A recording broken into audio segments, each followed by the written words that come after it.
Well, I would say you know him and you love him, but you sure got to know him this week after Colin Cowherd show. Adam Chernoff from Right Ankle Sports. Welcome to the C3 Panthers podcast. How you doing tonight? I'm doing great. There's an energy level here I didn't realize I was walking into, so I'm going to try hang on to the end of a long workday here and try to deliver You're some good, value. man. We thank you for being here with us. Hey, man, we this is how we all got through the pandemic. Like, we just hung out and talked sports with each other, and it was like everybody else was pining but and crying about not getting out. I was like, man, I just hang out with my buddies every Tuesday night. So, man, it's been fine. But right now, well, first, thanks to Colby, who's in the chat for starting to get this conversation rolling. But look, you've been the talk of the town when it comes to Carolina Panthers because of your most recent appearance on the Colin Cowherd show, where the line has been 4.5 wins for the Carolina Panthers. No primetime games for this team, and coming off a 2-15 season, and really the most disastrous season in the team's history, and a season that was so bad that you didn't think it could get worse than Matt Rule. And Frank Reich and his crew said, hold my beer. We'll show you how to do that. Adam, tell us a little bit about what you're thinking about the Carolina Panthers and what got everybody's attention on the Cowherd show.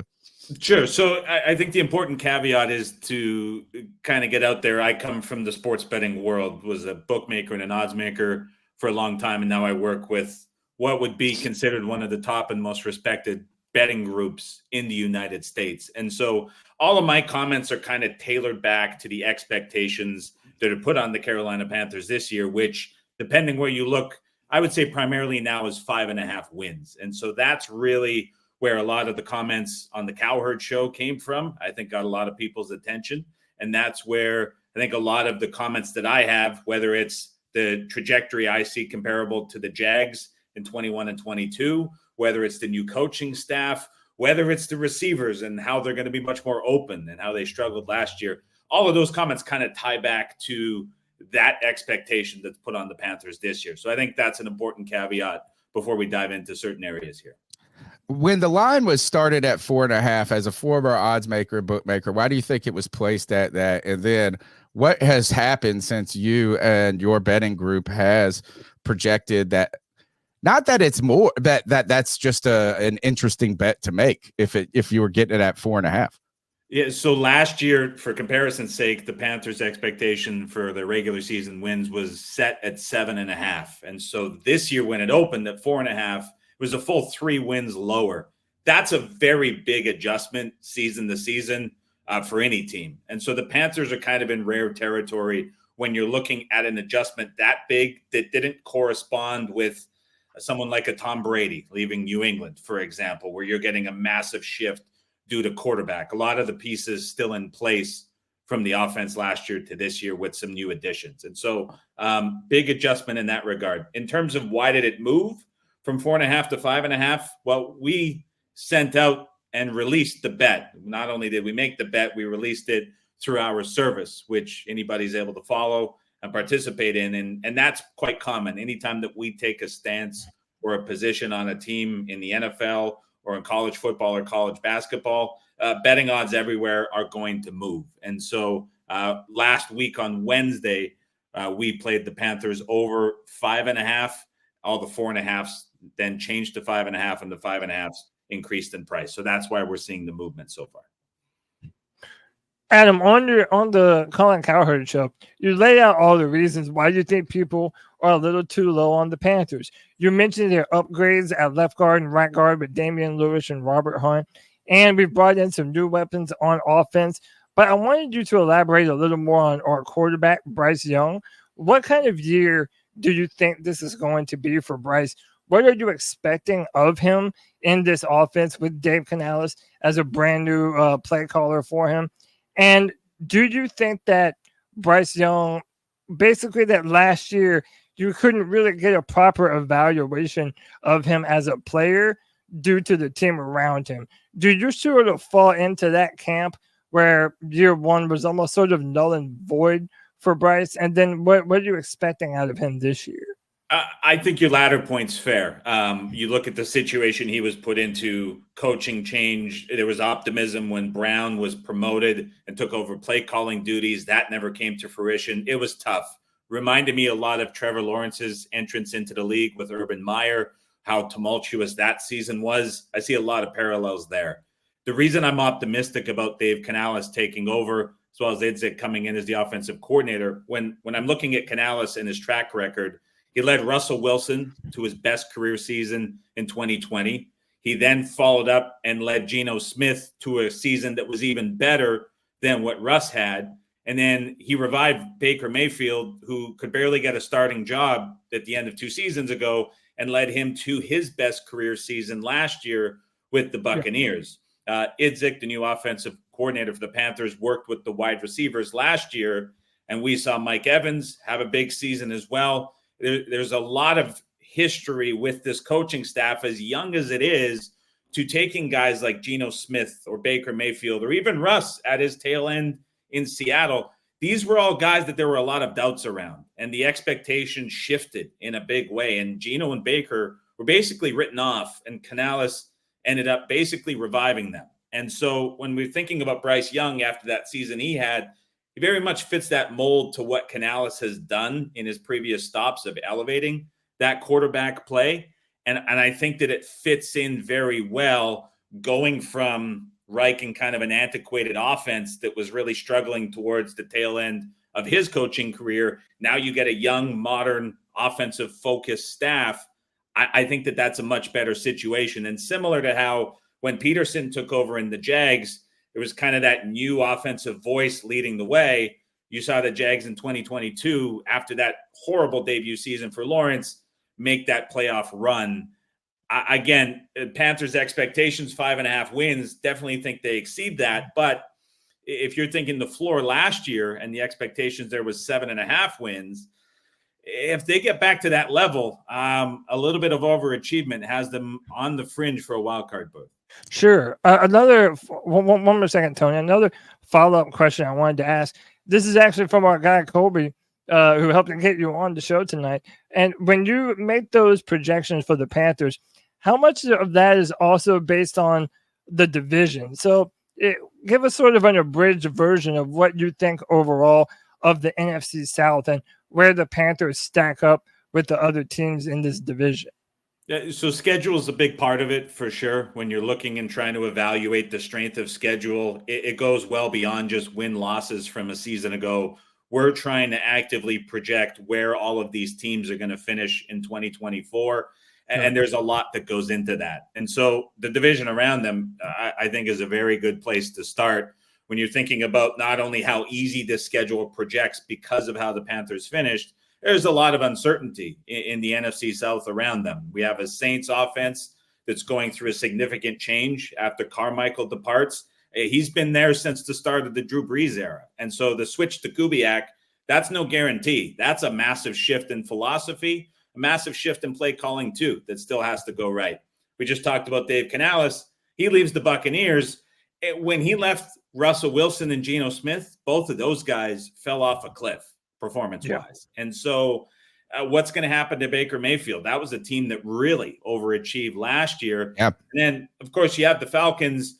Everything looks great with Kirk Cousins and the coaching upgrade and everything that goes on there. They're the clear favorite. But, again, his health stepping in off of the injury, I think that's far from a guarantee as well. So just as there's a lot of questions around the Panthers, I think there's equally questions around everyone else in the division. And you're looking at this schedule and how it plays out. That Atlanta game in the middle of October is going to be significant. But pre-bye, I mean, the only other real game that you're looking at as like kind of what I would say like out of league or out of your weight class, if you will, for the Panthers would be that Cincinnati game at the end of September, which happens to be a home game too. And so if I'm thinking about a new offense coming in and all the scheme install for the Panthers, the schedule pre-bye is pretty friendly to get things right. So you're right. This is a schedule that I think is going to play easier. I think there's a ton of questions in the division, and I think the start is pretty favorable for Carolina.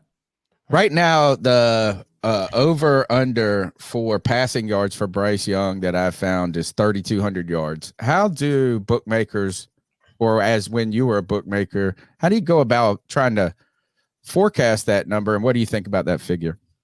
A lot comes down to trying to get a good projection on how many games the quarterback is going to play. Obviously, that's a Okay. big part. For example, Tua last year ends up playing every game, leads the league in passing. That always is correlated heavily to how many passing yards a quarterback will have. A lot of very strong models and projections out there. I would say the best advice that I would have now from betting side, take as many different projections as you can, combine them together, and then you can run some basic sims and in Excel or Sheets, or there's tools that you can use to try come up with a number. That's typically the approach that we take now from a betting perspective. When I'm looking at that number specifically, I'm much more of a subjective handicapper. And so what that means is reading a lot of news, looking at a lot of press conferences, watching a lot of games, trying to understand it more from the non-math perspective. We've got guys on our team who are much more numbers driven, much more smarter than I'll ever be when it comes to stuff like that. So that, to me, that 3,200 yard number is probably a little bit short. And I would equate that primarily to the receivers and how much more they're going to be open. Last year, something that just killed the Panthers weekly was none of these guys could separate aside from Thielen.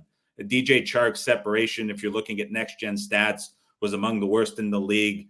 Same thing when you're looking at other guys on the receivers room as well. Tight ends couldn't get open. Marshall couldn't get open. Like nobody could get it was open. a mess. It was a mess. You They guys were know terrible. it as well. Players were terrible. Everything was terrible. There was nothing. We also got the worst version of all of them. The worst Terrace Marshall Jr., like the worst performances that you could have gotten out of those guys. Mingo couldn't get open. Like it was, you guys know it as well as the fans. Now terrible. You add Deontay Johnson. I think he's one of the most underrated route runners in all of football. That's going to complement Thielen very well. Probably most concerned about Leggett. Some of the knocks on him coming out of college were specifically his route running. But something I found interesting is Brad Idzik's press conference, his introductory one. He's had a follow-up one since. He's not as like in control as other offensive coordinators represent themselves to be. And he comes from the wide receivers a coaching background, and he's got a lot out of guys for being as young as he is. And so a lot of his answers to questions since he's been in Panthers Blue taking questions at the podium have been kind of around delegation. And so that leads me to believe he's still going to have a massive focus on the wide receiver room. And so if you're adding that in, that was certainly absent a year ago, as were guys like Johnson and his route running ability. That gives me a lot of optimism about the Panthers offense in general, which to me, you're looking at that 3,200 yard number, 400 more compared to last season isn't that big of a leap. Yeah, 188 a game. Again, it comes back, like you said, to how many games can he survive. Upgraded offensive line. Yeah. Right now, 18.5 passing touchdowns is the number. Do you think that's a fair number? What do you think about that prop? I don't have much of an opinion on the TD number, but I do think that passing yards number is on the lower side at 3,200. So I'd have much stronger conviction if you were looking to support the team with a season-long future on Young's passing yards over, more so than I would the touchdown side. All right, I got one last question. I'll let you guys finish it out. How the heck does Vegas get it? Or well, I call it Vegas, the sports book. How the heck do they get it so on the button each and every damn week? I hear people say, oh, NFL's the toughest thing to bet. Baseball's the toughest. Everything is the toughest thing to bet. How are they so on the damn nose? It's I wish I had an answer that was like some secret that could be revealed and everyone found it interesting. The truth is it's a very boring answer. When you have so many people betting, every bet that is made reflects an opinion. And the way that sportsbooks can now grade players and profile them, they know exactly who has good info, who has bad info, and the projections and the models are becoming so good. It's just a matter of putting a price on the board and moving it till you get to the right price where you have agreement as close to as possible on both sides. And with the volume of bets that are coming in, that's now easier to do than ever. It's really, there's no secret. It's just a lot of people are betting. Sportsbooks are getting very good at profiling bettors, and numbers are sharper than they've ever been. There's really nothing too fancy to it. It's really, really quite rudimentary, which is unfortunate because it would be a lot more fun if there was kind of a secret answer behind the curtain, but there just isn't. Yeah, well, Adam, again, we thank you so much for coming on the show. You've offered a bunch of insights. The fans in the chat are getting hyped just off the info that you're telling them. But my final question to you is, Panthers or not, is there an NFL team this year that you feel is the most interesting story to follow? Like, is there a certain team? So, for example, I'm really interested to see what Harbaugh does with Justin Herbert and the Chargers. If we play them our first home game of the year, I think that's an interesting matchup. Is there a certain team that you're really interested in following, maybe based on some of the moves that they made in the offseason or even some of the draft picks that they've made? Yeah, I'll give you a couple that just come to mind off the top of my head. So the Jets, to me, it's the team that I grew up a fan of and have been a fan of my entire life. I think the drama that is set up around them with the Aaron Rodgers stuff, with the way that the media, even now in late May, there's been 4 stories about the team in the offseason that have been primarily false, that are just out there to try to draw attention. I think they're going to be such a massive media target, and it's a chance for a franchise that hasn't been to the playoffs in 14 years to actually make a good run. I think they're going to be kind of must-watch TV the entire season. I just today was working through a lot of things with the Cleveland Browns and trying to figure out their offense with Ken Dorsey coming in as the offensive coordinator. That was a team that won 11 games last year, starting just a mess of 4 quarterbacks.